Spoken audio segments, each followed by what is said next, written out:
Shabbat Shalom, and Happy Hanukkah. I didn't even write that one down. I just remembered that it's Hanukkah. It's amazing. Become a rabbi, you learn these things. As many of you are aware, in one of my past incarnations, I was a hospital chaplain, and I worked on a sort of a semi-acute cardiology floor. So it was pretty much run-of-the-mill cardiology stuff. People come in for, heart valve replacement, for example. So it was serious. It was serious stuff people were in the hospital for, but it wasn't generally life-threatening. We had moments. There are always moments, you can never know with life, but serious, not life-threatening. And I met a lot of folks, and I noticed that in the hospital, people become very thoughtful, very contemplative, and they think about their lives a lot. If you've been in the hospital, maybe you know what I'm talking about. I think there's just something about being in a hospital that makes you think about your life.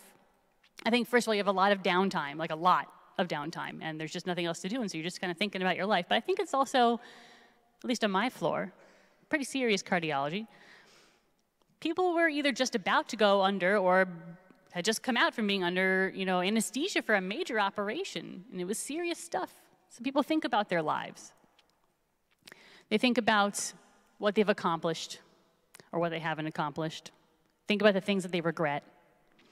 I heard a lot of, oh, my kids. I should have spent more time with my kids when they were growing up, or I should have spent more time with my wife. I heard a lot of that. Just only so many hours in a day, Rabbi, but I should have spent more time with them. I regret that. So I heard a lot of that. And I remember one specific fellow, an older guy, and when I go into a room, I have to introduce myself because they had no idea who I was or why I was there. And I'm not here to cause you any pain. I'm not here to stick you with any needles. I'm the best person to come into your room today. And I don't cost you any money, so I'm really the best person. So I go into the room. They went, "Who are you?" I say, "Oh, I'm part of the spiritual care department. I'm a rabbi." And this one guy, I remember, had this instantly just kind of a pained look on his face, which made me very nervous because mostly it's only Jews who are very like, "Ugh, a rabbi." But he looked very pained. And he said, I always wanted to be a rabbi. I was like, well, you still could. You still could do it. And he's like, nah, I can't do it. I have my career. I was like, well, there's a lot of second career rabbis. I know a lot of second career rabbis, people who, were doing one thing and switched tracks. He goes, no, I'm not going to go be a rabbi now. I'm too old. I was like, well, I went to school with a lot of old guys, and, you wouldn't be the first old guy in rabbinical school. And he's like, no, I'm not going to go be a rabbi. It was just a dream, I had when I was younger. It was just a dream. I really wanted it, though, and I really wanted to be a rabbi. Dreams are kind of funny things. There's a lot of famous dreams. We're reading about them this week. Pharaoh has some really wild dreams. The skinny ears of corn, that eat up these plump ears of corn, skinny cows, and they eat the plump cows. And he doesn't know what it means. Like, oh, who can interpret this dream? And his royal cupbearer suddenly remembers, hey, there's a skinny little Jewish guy in prison rotting away. He can interpret dreams. So he tells Pharaoh, hey, there's a skinny little Jewish guy in your prison who can interpret dreams. They bring him up. And Pharaoh says to Joseph, I've heard about you. I heard you, Tishma Halom Liftor Oto. You hear a dream and you understand it. Now, we take that to mean, well, you hear a dream, he heard a dream and he could figure out what it means. So the plump cows and the plump corn mean there's going to be good years, and the skinny corn, the skinny cows mean there's going to be years of famine, right? Rashi says that's not exactly what it means. He says, Liftoroto doesn't mean you just understand a dream. You go, oh, that's what this dream means. It means he heeded it.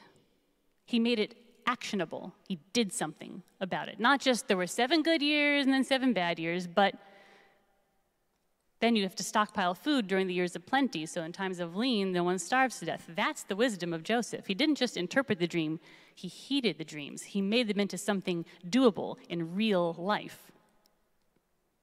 Now, right now, we are mere days away from a new year, a new decade, 2020, which is mind-boggling to me because I was born in the 80s, so the idea that 2020 is a year is, I can't imagine. It makes me feel very old. Not that you'll laugh at that, but I feel old thinking about 2020. 2020.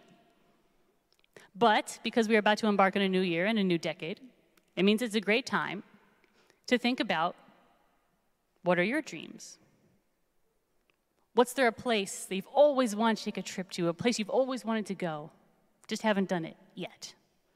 Or a job experience, something in your career, you've always wanted to try that thing, do that thing, you haven't done it yet. Or maybe there's a person you really want to connect with, to reach out to spend some time with. You just haven't managed to do it quite yet. What have you been dreaming about? And now's the time to think about it. What have you been thinking about? What have you been planning in your mind? You just haven't done it yet. You haven't quite followed through yet. Because I gotta warn you, having worked in a hospital and hearing from a lot of folks, you don't want to still be dreaming about it when you're lying in a hospital bed at some point in the future, telling the chaplain, you had such plans, such great plans, such dreams. You don't want that.